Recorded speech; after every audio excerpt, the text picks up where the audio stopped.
ప్రభువైన యేసుక్రీస్తు నామములో మీకు సమాధానం కలుగునుగాక. షలోమ్.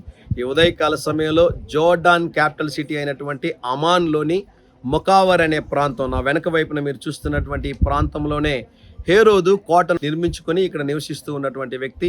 బైబిల్లో మనం చూసినటువంటి హేరోదు యొక్క కోట ఉన్నటువంటి ప్రాంతంలో నుండి ఈ ఉదయకాల సమయంలో మీతో మాట్లాడడానికి దేవుడు కృప చూపించున్నాడు. హేరోదులో ఉన్నటువంటి వ్యర్థమైన గర్వాన్ని బట్టి హేరోదు తన యొక్క జీవితము, తన యొక్క రాజ్యము, కుటుంబము, సమస్తము కూడా సర్వనాశనం అయిపోయినట్లుగా బైబిల్ గ్రంథంలో మనం చూస్తూ ఉన్నాం. దేవుడు గర్విష్ఠులకి విరోధి అని ఉదయకాల సమయంలో తెలియజేస్తున్నాను. హేరోదు వంటి నియంతలు ఈరోజు కూడా ప్రపంచంలో ఉన్నారు. వారి కొరకు కూడా మనం ప్రార్థన చేయాలి. ఈ ఉదయకాల సమయంలో ఈ ప్రాంతం నుండి మీతో మాట్లాడడానికి దేవుడు చూపిన కృప కొరకై దేవునికి వందనాలు తెలియజేస్తున్నాను. కీర్తనలు 10వ అధ్యాయము 12వ వచనము.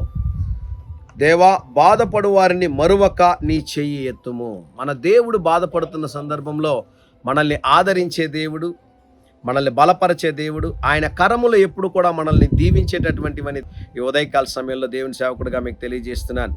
దేవుని యొక్క కరములు మనల్ని రక్షించేటటువంటి కరములు, మనల్ని కాపాడేటటువంటి కరములు, మనల్ని నడిపించేటటువంటి కరములు. మనం ఎప్పుడైతే మన జీవితాన్ని, మన చేతుల్ని ప్రభు పాద సన్నిధిలో మనం ఉంచుతామో, ప్రభు నన్ను చేయి పట్టి నడిపించని మనం అడుగుతామో, ప్రభు మన చేయి పట్టుకుని మనల్ని నడిపించడానికి ఎల్లవేళలా సంసిద్ధంగా ఉంటారని దేవుని సేవకుడిగా తెలియజేస్తున్నాను. ఈ ఉదయకాల సమయంలో మీరు చెప్పాల్సిన ప్రాముఖ్యమైన మాట ఏంటో తెలుసా? ప్రభువా, నా చేయి పట్టుకో.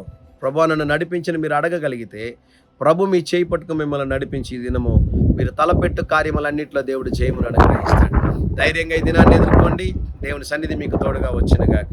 ప్రియ పరలోకపు తండ్రి, ఈ దినం మా ప్రియులు తలపెట్టుచున్న ప్రతి కార్యంలో జయమును అనుగ్రహించుమని యేసు నామములో ప్రార్థిస్తున్నాము తండ్రి.